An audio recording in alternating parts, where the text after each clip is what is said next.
Hello, we are ready to start. We are going to speak in English, but at the channel 8 you have also translation in Spanish. So, here we are, driving road safety and keeping the professional drivers safe on the EU roads. Ladies and gentlemen, esteemed colleagues and distinguished guests, it is an honor to welcome you to the pivotal and timely event organized with the support of the European Transport Workers Federation and the European Transport Safety Council. This event takes place just one day before the crucial trilogue negotiations on two flagship EU directives, the Driving Licence Directive and the Driving Disqualification Directive. Today, we will address the critical need to ensure the safety of professional drivers and all road users across the European Union. Every week, nearly 400 European lives are lost in road collisions. This is equivalent to the crash of two jumbo jets every week. An unimaginable tragedy that is happened in aviation. It would prompt immediate and sweeping action. Yet, in road transport, such losses are met with an alarming sense of inevitability. This is unacceptable. Over 20,000 lives were lost on EU roads in 2023, a mere 1% reduction from 2022. In this space, we fall far short of the 6.1% annual reduction needed to meet our ambitious 2030 goal of having road deaths and serious injuries. The European Court of Auditors, in its recent report, confirmed that we already knew progress is stagnating, and unless we escalate our collective efforts and our commitment, achieving the objective of having fatalities and serious injuries by 2030 and reducing deaths down to zero by 2050 will remain out of reach. The European Commission is also due to conduct its mid-term review of its EU road safety strategy in 2025. As the rapporteur for the EU Road Safety Policy Framework 2030, I led the drafting of the European Parliament's INI report on road safety, which was adopted with overwhelming support. The report addresses critical areas in four major areas: safer vehicles, safer use of roads, safer infrastructure, and an ambitious framework for the future. We demanded the implementation of advanced safety technologies such as the next generation intelligent speed assistance. We called for new harmonized regulatory framework at the European level to ensure safety in the expanding use of automated vehicles and personal mobility devices. We called for our roads to be systematically assessed and upgraded with life-saving features such as medium barriers, safer intersections and pedestrian zones. We asked for the EU funding mechanism to fund by priority investments where the potential for saving lives is highest, including the Recovery and Resilience Facility.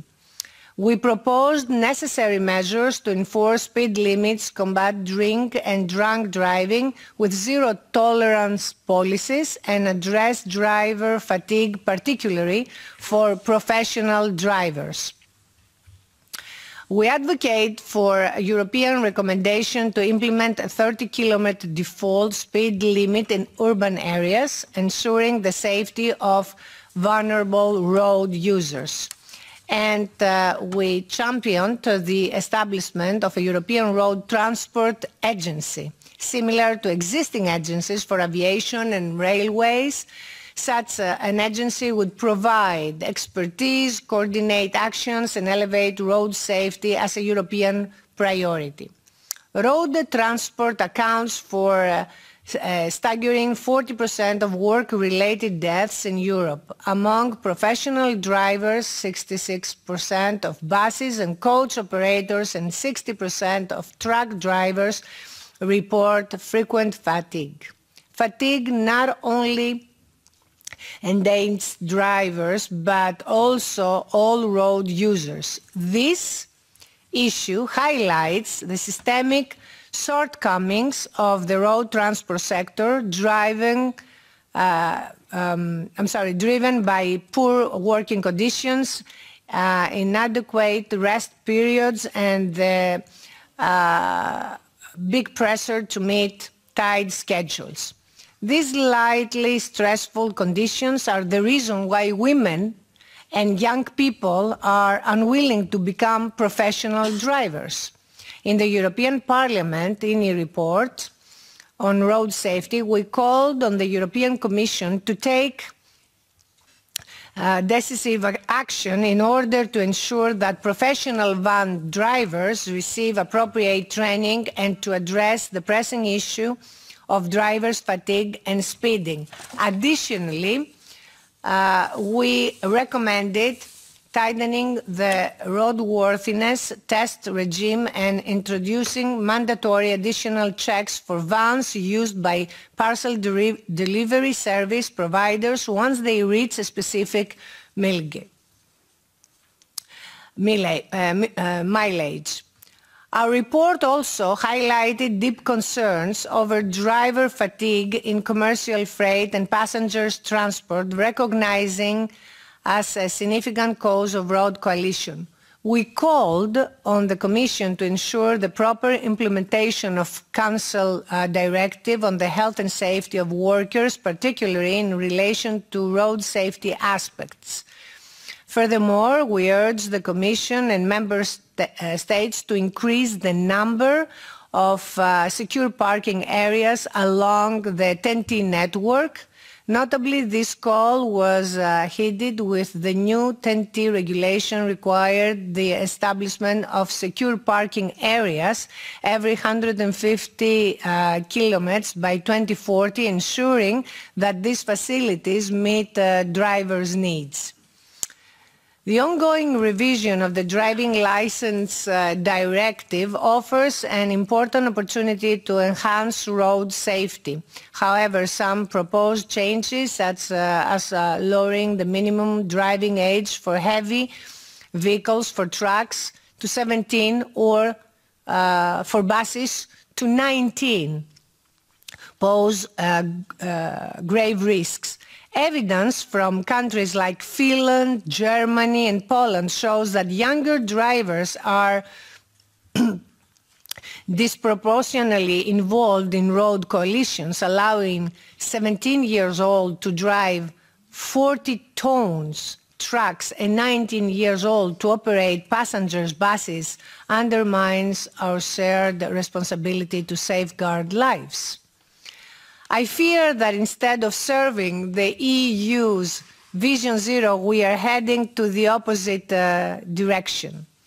Transport associations argue that the shortage of professional drivers is due to young people being unable to enter the profession before the age of 21. However, as I mentioned, poor working conditions and low wages are the true reasons why young people refuse to choose this career path. We cannot address the driver shortage by compromising on safety standards. This is unacceptable. The solution is to focus on improving the sector's working conditions and maximize safety. And as we have a strict schedule, we must conclude this event by 2 o'clock Therefore, I will not take any more of our dear speaking time. I'm pleased to introduce our first speaker, Mrs. Jutta Paulus, member of the European Parliament for the Greens and a key member of the Transport and Tourism Committee. Since her election in 2019, Mrs. Paulus has been a steadfast advocate for sustainable and socially responsible transport policies. She has worked on numerous key laws of the European Green Deal, and as a rapporteur for the Driving Licence Directive, she works tirelessly to balance the different political groups' opinions. Today, Mrs. Paulus will discuss the critical role the new driving licence can play in delivering improved road safety in Europe. Mrs. Paulus, you have the floor for 10 minutes. Thank you. Thank you very much, Ms. Contura. Thank you for inviting me to this important event, and very honored to sit on the panel with you. As you might know, I took over the negotiations for this file from my dear colleague Karima Delli, who did not run again for Parliament. So I entered the process at a, let's say, quite late stage, because the Parliament's position was already voted on this spring, and my heart is not the one of a green transport politician, but rather the rapporteur's hat. So I have to defend the Parliament's position, even though, let's say, I'm not too enthusiastic about all its elements, to put it mildly. But nevertheless, I still believe that this directive can play an important role in enhancing road safety all over Europe. We have heard the numbers from Ms. Contura, more than 20,000 deaths in road transport every year, which is really unacceptable. And the EU has set itself the Vision Zero ambition, which the numbers you have also already mentioned, but obviously not everyone shares this ambition in the same vigor, to put it that way. For example, right now we have a, let's say, heated debate with the Council of Member States about one issue where the Parliament is thankfully very, very united, which is zero tolerance for alcohol for novice drivers, and with encouraging Member States to extend the respective dissuasive actions also to older drivers whose probationary period is over. And there the Parliament is very united, saying we have to go to zero alcohol for in the probationary period, or let's say leave the margin of error of your measuring system, because you always have a margin of error, obviously. But the Council for now is not ready to join us on that position, which I find pretty strange, because it's something that wouldn't cost Member States a lot of money. It wouldn't make a difference when we're talking about shortage of drivers or something, because no one can really say, well, let them drink and drive, it's all fine. I mean, it would be a difficult position to defend in the public, I believe. Because I think everyone here knows at least one victim of alcohol and road transport, even though if the person might not die in an accident. I had a close friend at school who nearly died because of a drunk driver who hit him in the middle of the night on a road, and he spent, I think, 4 months in hospital, and he barely survived, which could have been avoided quite easily by putting a ban on alcohol in road transport. Should be possible. But of course we need more for the Vision Zero to achieve. You have already mentioned quite a few of the aspects which you thankfully have included in your initiative report. And of course not all of these aspects can be addressed in the Driving Licence Directive, obviously, like transforming our cities to a space where pedestrians or other vulnerable users of our transport systems are better protected. This is not in the Driving Licence Directive, obviously, but what we can do, and what I intend to actually fight for, is to at least include it better in the instructions which people have to take. For example, I'm giving a very simple example. It took me to get here in the European Parliament to learn that in the Netherlands, novice drivers are taught in their driving license lessons how to open the driver's door using your right hand, because you look to your left when you use your right hand to open the door, meaning you see the bike which is coming next to your car. I didn't learn that when I was taught driving.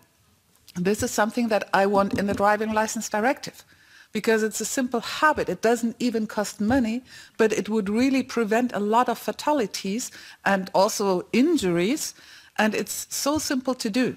And that is something where I believe we have an added value in harmonizing our driving license directive. I mean, if we look back to 2006, when the first driving license directive was actually brought into force, we had a plethora of, let's say, very differing standards all over Europe. I mean, I learned also during the work on this directive that in Belgium you didn't even need a driver's license until 1976, which is interesting, because I do think it might be a good idea to teach people how to drive and how to be careful in traffic and how to take care also of other road users.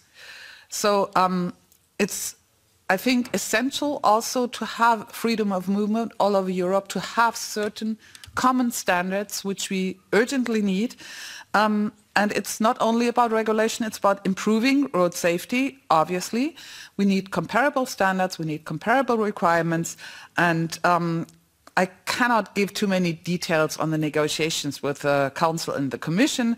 The minimum age categories are something that is quite contentious. So when we're talking about accompanied driving, I think in itself it is a good thing. My kids both did it, and having this half year or several months where you have someone next to you saying, do you see that kid over there? He might run on the road. Do you see that traffic light down the road? It's turning red.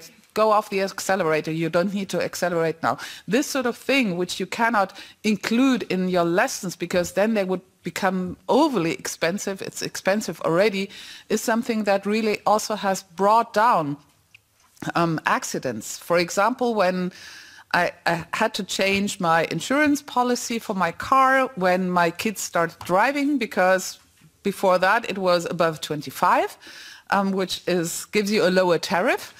And then I got my first invoice and I was like, oh, wow, this is really going up just because younger people driving. And so I wrote to them and said, well, but they did accompanied driving. And then it was like, oh, okay, they did accompanied driving, then we will go down again with your premium, because our figures show accompanied driving is improving road safety. Personally, I think it's not such a good idea to extend it to trucks, but it's in the Parliament's position, which I, of course, will defend. It is my job to do so. And we have a large majority who really urges me to do so, but let's see how the member states will react to certain of these, certain points of this. We will also have some exceptions in the driving license directive when it comes to civil service vehicles. And this is really important also as a European topic. I live close to the French borders. And for example, I had an interesting exchange with someone from the fire department. In Germany, we have a lot of voluntary fire departments in villages, in small towns. And he said, our French colleagues called us, we have a forest fire, we need your help. But we didn't have anyone there who could have driven the car which he was allowed to drive in Germany. He wouldn't be allowed to drive in France because France has stricter limits on driving those little vans or whatever than Germany has. And there I think we really would need some harmonization and a little more leeway, especially when it comes to services that are for the civil society, that are good for the health and for our safety all over, and I think we will find a good agreement there. For the shortage of truck drivers, you already said the main issue is indeed the working conditions. I'm pretty sure if truck drivers were paid better, if they had better working conditions, there wouldn't be so much shortage. But on the other hand, to be honest, we have shortage of workforce virtually everywhere. I mean, in my country, Germany, there are some politicians saying, hey, now Assad is gone, we should send back all those Syrian people immediately.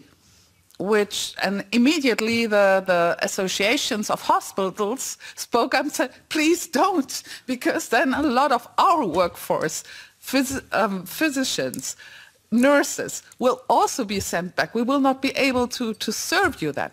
And so this shows that the shortage of skilled workers is something that is not special to the truck driver sector. It's something which we encounter all over society. And there I think we should try to see this in a more holistic way and think about what we can change there.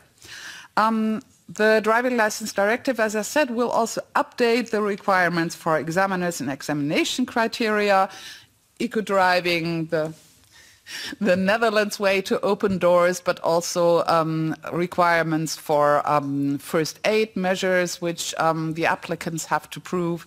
And as I said, it's too early to talk about all the details that might come up in the negotiations. Still, it's a 400 pages 4-column document, and we just started. So I hope that we will conclude maybe in late spring next year. And as I said, apart from everything that is not really connected with road safety as to certain categories, whatever, I think in itself the Driving License Directive is a tool to increase road safety in Europe, to make one step further on our road to Vision Zero. But of course, it's only one step and we need to do many more. Thank you.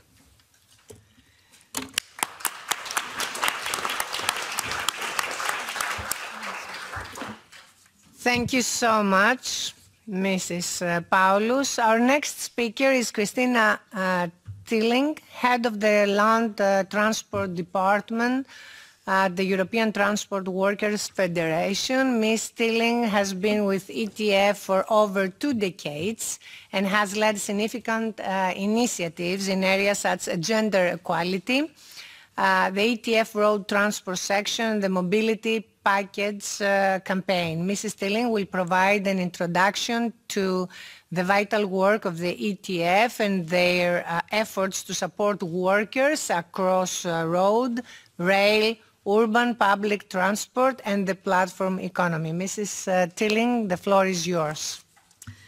Thank you, and on behalf of the ETF, many thanks for the European Parliament, but also for the participants to be here with us today and to have organized this event.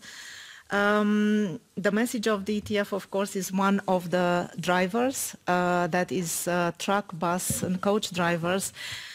We do look at the sector and we don't see improvements, and with that I can say that this, for example, the traffic jams in Europe contribute to that. This is a new element, and this is why, of course, what we had 20 or 30 years ago in road transport does no longer provide a good working environment and road safety environment for road users, but also for drivers in Europe today. We totally agree with the members of the European Parliament who spoke before, with Jutta and with you, Elena. There is no shortage of skills in the sector. There is a shortage of good jobs. We do not see, for example, how the revision of the driver license, although with all respect, indeed, the Parliament has to now defend the position of the Parliament.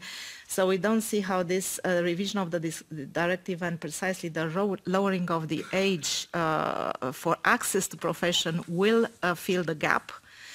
The road transport at the moment, the sector does not offer conditions that stimulate young entrants to the job. They have other options. For instance, that's that is about the rest of drivers. The shortage is not on short haul in trucking. The shortage of drivers is on long haul. It's not driving a truck between Brussels and Namur. For that, I guess we still find drivers. It's driving a truck from, for instance, Paris to Sofia. And to do that, these are the rest conditions of the drivers. We may push member states to build more parking areas, but there is no wish to do so because we want to move away from having trucks stuck in our own member state. And this is not the vision of the ETF. This is what we hear from member states when it comes to building new parking areas. Besides which, there is very little EU funding for it, and there is no business case for private investors to invest in parking areas. So on this discussion, we are stuck, and therefore we will face much more shortage in future for rest places for drivers. Putting that to one side, on bus and coach, we need to know that on bus and coach there are split shifts, so drivers waiting in a bus for the next journey, and they wait in the bus and not in areas provided with sanitary facilities or rest facilities. And we also need to know that in coach industry there is a lot of night drive, so a lot of fatigue. And also, when you get your group of tourists to the hotel, it's not over for you as a driver. It's over for them as tourists. Yeah, you as a driver have to go find a parking area outside the city, need to clean the bus, and then go back in the center of the city, look for a hotel if you're not covered by a collective agreement, and if your agreement doesn't provide the obligation of the employer to provide you or to guarantee you a hotel room. So these are the conditions of a sector which wants to lower the age for truck and bus and coach drivers to 17 or 18. It's not feasible, and time will tell, but it is a pity that, of course, the political world wants to send such a signal. I will end here by saying that, of course, our plea, there is no secret, is to put a stop on this with regards to the driver license. But again, with all respect to, of course, what Jutta has said also in her address, we would like to see in the European Commission Road Safety Action Plan a chapter or a pillar on commercial transport. I think Elena quite rightly said we have a safety issue here that we have to address, and we would like to see a European Road Transport Agency. ELA is doing their own job, but ELA, the European Labour Authority, is an authority of labour administrations. We need road inspectorates on board to complement ELA's effort. And on this, we will be in touch with the Parliament because you have always been our ally, and we are pretty much sure that you will continue to be so. Thank you. Thank you so much.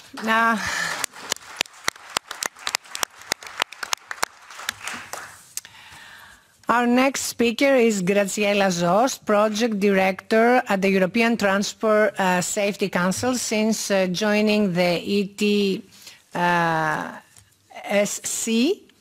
in 2005. Mrs. Zost has played a leading role in advancing road safety across Europe. She represents the ETSC in critical working groups and at international platforms such as the World Forum for Harmonization of Vehicle Regulation. Today she will introduce us to the mission and activities of the ETSC, particularly its efforts to improve safety through evidence-based policy and best practices. Mrs. Zost, the floor is yours. Thank you very much, Ms. Contura. I'll shortly present ETSC, and my colleague Ellen will tell you more about our priorities for driving for work, safe driving for work. So the European Transport Safety Council, ETSC, is a non-governmental organization. We're based in Brussels, and we are the independent voice for its safety. We gather 60 members from across Europe, and we run a series of projects, mainly tackling the main killers on EU roads. As said by Mrs. Paulus and Ms. Contura, way too many people are dying on EU roads every year. Many of those deaths are preventable, and we've known the measures for years. Many more are seriously injured. So we need to do more. On this slide, you see the increasing gap between the blue line who's showing road deaths, reduction in road deaths, the yellow line showing reduction in serious injuries, and the dotted line showing our ambition for 2030 to cut by half the number of road deaths and serious injuries. During the last EU mandate, more than 100,000 people died on EU roads and hundreds more were seriously injured. Without bold action, a similar number will die over the next 5 years, so during your term as member of the European Parliament. So we call upon you to be a lifesaver, and we started a campaign on social media, and we thank both Mrs. Contura and Mrs. Paulus for pledging to be a lifesaver for this new term. And we're asking by taking a picture with our I Will Be a Lifesaver campaign banner. Actually, we're asking you to recommit to the EU 2030 target to reduce road deaths and serious injuries by 2030, and to support the implementation of EU and national measures to achieve those targets, because without measures, we won't achieve our targets, as the European Court of Auditor report said. How can you help deliver? Well, here are a few examples, but we have many more in our briefing for the 2024-2029 mandate. The Driving License Directive, please do not support lowering the minimum ages for solo driving. We are also, on other aspects of road safety, calling for an European Commission recommendation on speed, calling for funds for road safety, including for 30K. We are asking an update of vehicle safety regulations, review maximum limits to size and weights of cars and vans who are going heavier and heavier. Both Mrs. Contura and Mrs. Paulus also mentioned the need for a road safety agency, and not facilitating also the international transport of mega trucks. Thank you very much. Thank you so much.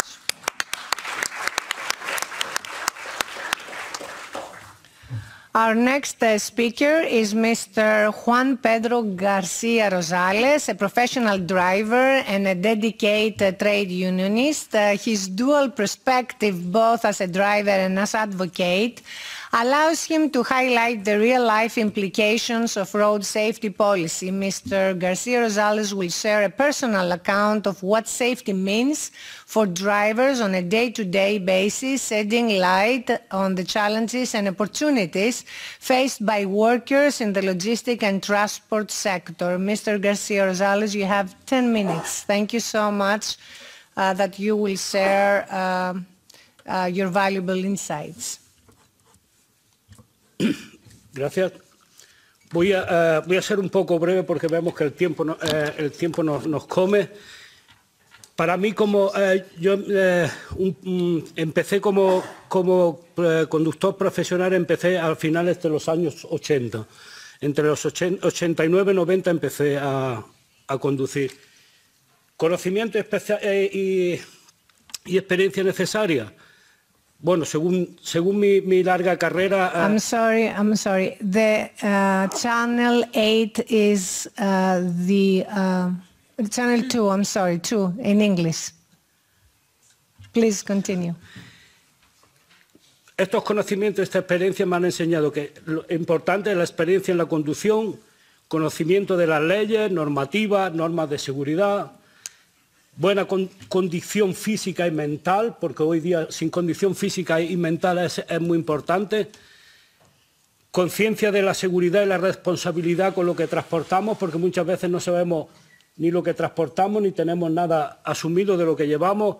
Gestionar el tiempo, porque somos choferes, somos secretarios, tenemos que llevar como aquel que hizo una oficina en el camión, porque tenemos que gestionar los tiempos, llegamos tarde, no llegamos tarde, los embotellamientos, todo este tipo de cosas tenemos que hacérnoslas nosotros mismos y, cómo no, para tener una imagen buena a la ciudad o a la gente, habilidades de comunicación y orientación con el cliente. Pero bueno, ahora, ¿qué supone eso para la gente joven? Primero, no tienen esa experiencia, no la tienen. Segundo, conocimiento de las leyes y normativas y todas estas cosas. Aquí tienen. Yo tengo el privilegio de acompañar a mucha gente joven. Lo primero y sobre todo por la noche, cuando los acompaño, lo primero que me sacan de la mochila es esto. Esto es lo primero que sacan de la mochila. ¿Tienen conciencia de lo que es esto y de lo que esto es? No lo tienen, porque ellos dicen, no, es que cuando echo marcha atrás con el camión empieza pi, pi, pi, y yo no quiero oír eso. Digo, para eso te tienes que abrochar el cinturón. Ya, pero es que tengo que salir ahora, tengo que no salir. Digo, ese es igual. Esto, concienciemos. No pongamos bombas en la carretera. Condición física y mental, con 17 años, claro que hay jóvenes que tienen una condición física y mental, pero en realidad no están preparados para un trabajo como ese. Conciencia de lo que transportan. ¿Ve usted esto lo pequeño que es? Es un simple huevo, pero es una de las cargas más peligrosas que existen. Un camión cargado de huevos es una bomba. Así con lo pequeñito que es una bomba. ¿Sabe un joven lo que transporta? ¿Sabe lo que esto supone? Aunque vemos que esto no se mueve, no se mueve porque está cocido. Guay. Pero si fuera el crudo, esto cuando frena se mueve. El contenido se mueve. Y es más peligroso que un camión cisterna. Cuando los que llevan gasolina, gasoil, cuando frenas, tú notas en el camión. En las curvas, ¿sabe un joven lo que transporta? ¿Está concienciado con lo que transporta? Y bueno, cómo no, la gestión del tiempo. Un joven sabe gestionar el tiempo, sabe gestionarlo. Aparte de las presiones por las empresas para el incumplimiento de las normativas. ¿Qué impacto tiene? Mire usted, a mí ya hace mucho tiempo que no, porque mi jefe sabe que conmigo es imposible. Pero sacar la tarjeta, seguir conduciendo. Es que tengo ya las 9 horas. Eso es igual, una hora la puedes sacar. Si ya en una hora no te van a pillar. Estamos cargando, descargando. Te dicen, no, ponlo en pausa, que es que si lo dejas en otras actividades, ya no te voy a poder mandar a otro sitio.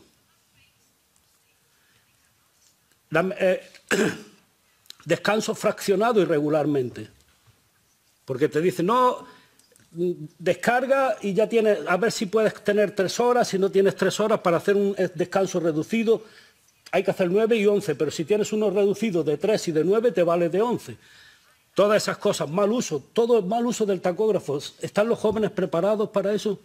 Por supuesto que un joven lo va a hacer. Un joven no es como yo que tengo 55 años. Él dirá, si yo aguanto. Yo decía también eso de joven. Y ahora estoy aquí con la espalda rota. Claro, también tenemos un gran problema en Europa con la formación y con la certificación de los carnets. Mire usted, en Eslovenia van miles y miles de choferes, pagan 450 euros en Eslovenia. Van allí, pagan 450 euros, se sientan medio día en la mesa y le dan su carnet de materias peligrosas. Y no han hecho ningún curso, no han hecho nada, solamente con poner 450 euros y ya tienen su carnet. Si vamos a Austria, la gran mayoría de choferes rusos que tenemos en Alemania, en muchos sitios, en Francia, en Italia, van a Austria. También van mediodía y tienen su carnet de ADR en ruso. Y bueno, y en Alemania ya se está empezando con este código 95 a ver autoescuelas que le dicen, oye, tráeme un certificado de tu jefe, que llevas una semana que vas a hacer una semana de vacaciones para hacer esto y no tienes ni que venir. Me ingresas 250 euros en mi cuenta, me mandas esto por escáner, puedes escanear la carta de que has tenido una semana de vacaciones y aquí se ha acabado todo. Tienes el certificado de las 40 horas de estudio. Todo eso, no hay control, no hay nada. ¿Qué pasa con todo este incumplimiento de las tiempo de conducción y descanso y fatiga. Mire usted, aquí lo dice muy bien. En el año 2021 la ETF sacó un estudio y aquí están todos los problemas de la fatiga, el sueño, y aquí está todo. Todo está aquí escrito. O sea, no tenemos que hablar mucho sobre el tema porque ya le digo. Seguro que la ETF, si quieren, les puede dar un ejemplar porque, ya le digo, aquí está todo escrito. Y ya así por último, para acabar. Cada día escucho más, necesitamos choferes, hay falta de choferes, hay falta de choferes. Mire usted, no hay falta de choferes. ¿Sabe? En España se dicen, no faltan choferes, sobran caraduras. Porque lo que no quieren choferes, quieren mano de obra barata. Mire usted, la IRU tiene 3 proyectos que los financia la Comunidad Económica Europea. Y los 3 proyectos son los mismos. Conductores de autobús y camiones de terceros países. Movilidad de conductores cualificados para Europa. Maestros de la carretera. ¿A qué le llaman maestros de la carretera? Yo he tenido la oportunidad de leer el borrador que hay en Alemania para los conductores de 17 años y dice que un conductor que sea cualificado o que con experiencia. ¿Qué experiencia debe tener? Porque por otro lado me dicen que para ser un conductor cualificado y con experiencia tengo que tener un diploma que diga que soy un conductor profesional. Mire usted, cuando yo empecé a hacer esta profesión eso no existía. O sea, nunca ha existido. Es una cosa que en Alemania, yo la conozco solo por Alemania, que tienes que ir a estudiar 3 años. ¿Usted cree que si un joven con 17 o 18 años hace esa profesión, va a salir con los 21, ya puede ir a acompañar a otro que es, digamos, 2 años menor que él? Es imposible. Ahora, yo no sirvo, con 30 años en la carretera no soy un chofer cualificado ni experimentado porque no tengo un diploma que me lo acredite. Mire usted, le voy a leer un artículo de una revista de España sobre los conductores de terceros países. El artículo empieza así: los cazadores de conductores extranjeros. Es un poco duro lo que esta revista dice, y es una revista, se llama Diario del Transporte. Una cosa es la falta de conductores por falta de vocación debido a la dureza del oficio. Y otra cosa es la falta de vocación debido a la actitud empresarial de hacer caso omiso de cualquier normativa laboral, por no hablar de unas condiciones económicas ridículas y que ni siquiera son capaces de cumplir. Todos sabemos que existe una dejación clara de funciones por parte de la administración pública y todos sabemos que son las condiciones económicas y sociales del sector las que impiden la existencia de vacantes para cubrir las plazas y no como machacadamente se repiten los empresarios, consecuencia de la falta de áreas de servicio o plazas de aparcamiento seguro. Señores empresarios, cumplan ustedes la legislación laboral, paguen al menos lo que marcan los miserables convenios que tenemos en vigor a día de hoy y luego ya hablamos si faltan o no faltan. Porque aquí, este es un estudio de 2019, también de la ETF. Aquí están los problemas, aquí está la falta de conductores. En este estudio está la falta de conductores. No en que no hay o deja de haber. Aquí se ve por qué faltan los conductores. Por nuestras condiciones de trabajo. Por eso yo respeto muy bien a los jóvenes y estoy de acuerdo con los jóvenes, pero hay que mirar muchas cosas, porque ya le digo, antes de entrar aquí me han hecho una pregunta y es muy sencilla y muy clara. Si el acompañamiento a un muchacho de 17 años, ¿sabe usted lo que va a pasar con eso? Porque me van a obligar a mí a ir con él y ¿qué va a pasar? Porque vamos a tener que conducir 20 horas. En vez de 9 vamos a tener que conducir 20 horas. Gracias. Muchas gracias, Mr. Rosales.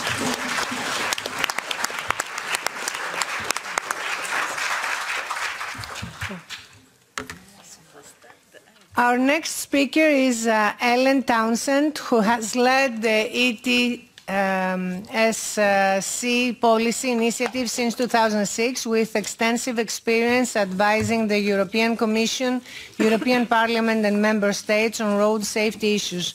Mrs. Townsend will discuss strategies for achieving the EU 2030 safety targets, focusing on safe driving for work. Mrs. Townsend, you have 5 minutes for your presentation. Thank you. Thank you very much. Thank you very much. I will be as fast as I possibly can without missing the message, I hope, because we want to have some time for questions. So I want to start by telling you about this with great respect to the victims. Whilst we were preparing this seminar, there was a collision that took place very close here to the European Parliament on the Rue du Trône. Perhaps you passed it on your way here. And there was a collision between a truck and a pedestrian, and a 61-year-old woman died at the scene. We don't know, of course, what happened to cause this death, but what we do know is that we need to have a safe system approach to prevent collisions. So that means taking human fallibility and vulnerability into account. Under a safe system approach, the entire transport system is designed to protect people from death and serious injury.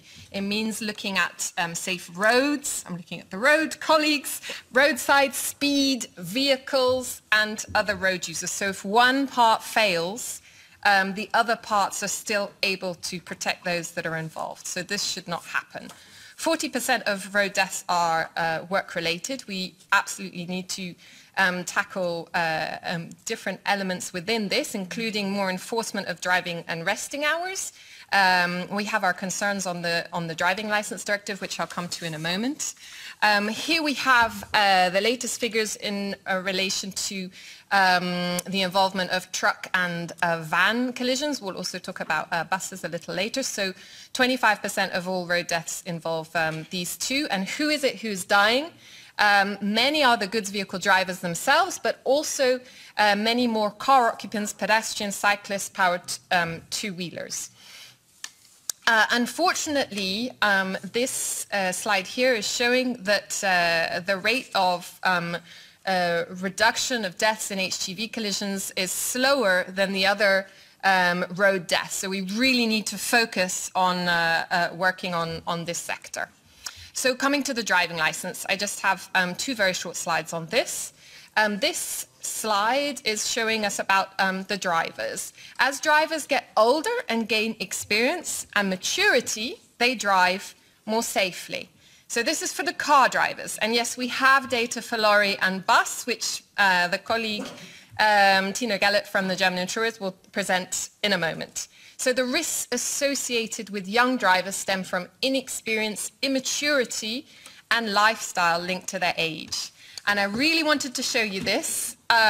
So I wanted to present you a picture of the brain, the teenage brain here. We've got the frontal lobe in pink, which continues to mature well into the mid-20s. And includes sub-areas. So this frontal lobe includes sub-areas such as the dorsolateral and ventromedial areas for the medical students amongst you, which are associated with impulsivity, thinking ahead, regulation of emotions, and weighing risks, all highly relevant to learning to drive. So brain development is still ongoing throughout this period, and it's not completed until well into the 20s. So we say no 17-year-old lorry drivers, accompanied or not, no reduction in the minimum recommended age for solo driving for bus and lorry drivers, and by doing that, you will save lives. Because it's not just about the driving license and the road users. These recommendations come from our Road Safety Performance Index report, looking at all the other elements that need to be taken into account. But thinking back to that first slide and that tragic crash that occurred not very far from here, we need a holistic approach in line with the safe system. So I won't have time to talk about vans, although there was a special request, nor about the roadworthiness directive, which is the next package that we're expecting. Please do join us and remember the teenage brain. Commit to becoming lifesavers if you've not yet done so. Thank you very much for your attention.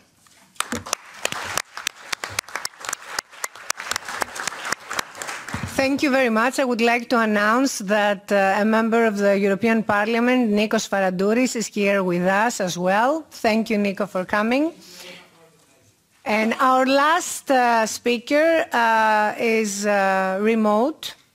Mrs. Tina Gellert, an expert. She's the head of the traffic behavior groups at the German Insurance Accidents Research, an expert in traffic behavior research, and will present finding on the risk of lowering the age for professional drivers backed by data from Germany. Her expertise bridges research, policy and practical insights into road safety. Mrs. Gellert, you have 5 minutes for your presentation. Thank you so much. Thank you for having the opportunity to present our data analysis about the accident risk of professional drivers. Next slide, please.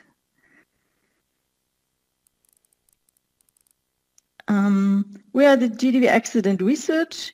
We are a private research department of the insurance branch in Germany with a budget of about 1 million euro per year, and we conduct research and disseminate it afterwards to various parties to increase road safety. Next slide, please. And in that context, we have also looked at the accident risk of professional drivers, heavy good vehicles, as well as buses. Today I show you the results for the heavy good vehicles. And the background was that already in 25 out of 27 EU countries, there's a possibility as an exemption to get a driving license for category C already from the year 18 onwards. There are certain restrictions. For example, in Germany, you have to, or you can only do it in the context of vocational training, and it is restricted to the national territory, and you have to pass a medical and psychological check beforehand. And that allows us to some insights in possible accident risks that are associated with lowering the minimum age. First of all, when we do that, we look at the accidents, and here you see the number of accidents with personal injury per age group. And you can see that the young drivers do have a low share of accidents, and one could expect, say, yeah, well, that is all good, you know, if they have the lowest share.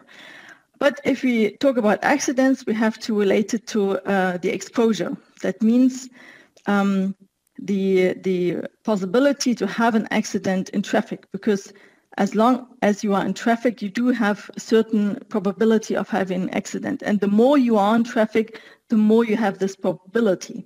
And if you want to look at specific risk groups, you have to take this exposition into account. Unfortunately, there is on a national basis no or hardly any mileage data for professional drivers. So instead, and this is the next slide, please. Instead, we took the number of driving licenses as this exposition data, because we expect that most of them are really active drivers, because such a driving license is expensive and you have to renew it regularly. So nobody just does it for putting it in the shelf. And here you can see there are only a few young drivers. The 18 to 20 years old is about 1,400. It's not zero, as this graph might indicate. And if you relate this, and this is the next slide, please. Then here you go. You find a similar graph than Ellen already showed you, with the highest proportion of accidents mainly responsible in the youngest age group, the 18 to 20 years old. So this is a very similar graph that we find for young car drivers. And it is explainable by the background and the brain development that Ellen already showed you. If you look at the buses, which I haven't here with me, then the graph is very similar. The share is not as high because for the bus drivers, they also have restrictions in distances and in their expositions. But the graph as such is pretty much the same. So therefore, we conclude. Next slide, please. that young professional drivers already, even they are an exemption and they are a selective group because it's not the norm, and they have to undergo, they have the restrictions and they have to undergo additional checks. They are the highest risk group for causing accidents compared to adult drivers. And that is because, as Alan explained, they display risky behavior because of their age. They have a lower hazard perception because of less experience, and they are also new to the profession. So they don't have these tools or techniques that adult drivers may have to deal with the demands that come from the occupational field. Therefore, we believe that lowering the minimum age requirements for professional drivers to address driver shortage will compromise road safety. At least this is what our data suggests. Thank you very much. Thank you very much.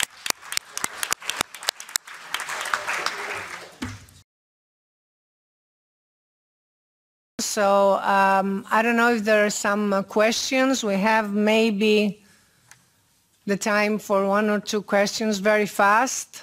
Please. Good afternoon to the audience. Good afternoon, Madame Contura, that you have thrilled. Okay, I'm going to try to speak a little bit louder. So thanks for giving us the opportunity to talk about driving road safety forward. I'm Guy van Ifte and I'm the chair in the passengers working group from ETF. And I want to bring to your attention a study was made in Norway concerning safety for bus and coach drivers, because for truck drivers there are norms. Norms how big, what's the defending must be from the drivers in the trucks. But for bus and coach it doesn't exist. And that I want to bring when we want to talk about safety. It's also safety for the coach and the bus drivers, that the norms have to be applied the same as the truck drivers. And that's not the case at this moment. Excuse me for my voice. So that's not my will to speak a little bit, not so loud, but I've got a problem earlier this year. And that's what I want to bring to your attention. Please, in the Parliament and in the Commission, bring also the safety requirements for the bus and coach. And we are at your disposal to give you the information that we have got from our Norwegian colleagues. And there the study was done by the Minister of, with the help from the Minister for Transport in Norway. Thank you. Thank you very much. Is anybody else that would like to make a statement? Please. Hello, I'm Shudeshna Mitra, a transport specialist from World Bank and also the road safety focal point for Europe and Central Asia. My question is specifically to Madam Christina Tilling. Your presentation and what you shared was very insightful. You mentioned that lack of parking area and rest area on en route is one of the major cause and one of the major deficiency for these drivers to take proper rest. So is it the lack of interest from the member state to invest in the infrastructure, or what is the root cause? I would like to know more about this. Thank you. You have 1 minute.